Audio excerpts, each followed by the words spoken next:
திருவள்ளூர் மாவட்டம் போலிவாக்கத்தில் நடைபெறும் அரசு விழாவில் தூய்மைப் பணியாளர்களுக்கான நலத்திட்ட உதவிகளை முதலமைச்சர் மு.க.ஸ்டாலின் வழங்கி வருகிறார். நேரடி காட்சிகளை பார்க்கலாம்.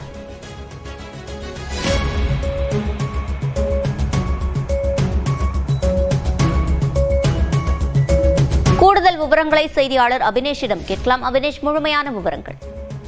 முதலமைச்சர் மு.க.ஸ்டாலின் இன்று திருவள்ளூர் மாவட்டத்தில் தூய்மை பணியாளர்களுக்கான உணவு வழங்கக்கூடிய அந்த திட்டத்தை விரிவாக்கம் செய்யக்கூடிய அந்த திட்டத்தை முதலமைச்சர் மு.க.ஸ்டாலின் இன்றைக்கு துவங்கி வைத்திருக்கிறார். ஏற்கனவே அமைச்சரவையுடைய ஒப்புதல் அடிப்படையில மாநகராட்சி பகுதிகளில் தூய்மை பணியாளர்களுக்கு இந்த உணவு வழங்கக்கூடிய திட்டத்தை முதலமைச்சர் மு.க.ஸ்டாலின் தொடங்கி வைத்தார்.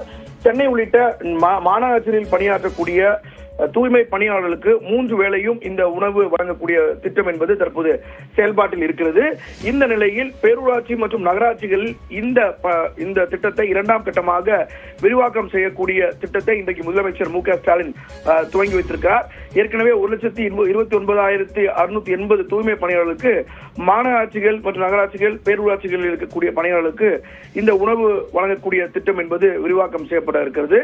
தூய்மை பணியாளர்களுக்கு நலத்திட்ட உதவியில் வழங்கக்கூடிய நிகழ்ச்சியிலும் முதலமைச்சர் மு.க.ஸ்டாலின் கலந்து கொண்டு அவர்களுக்கு தேவையான நலத்திட்டங்களையும் முதலமைச்சர் மு.க.ஸ்டாலின் அடுத்த கட்டமாக கொடுக்க இருக்கிறார். சிவரஞ்சனி,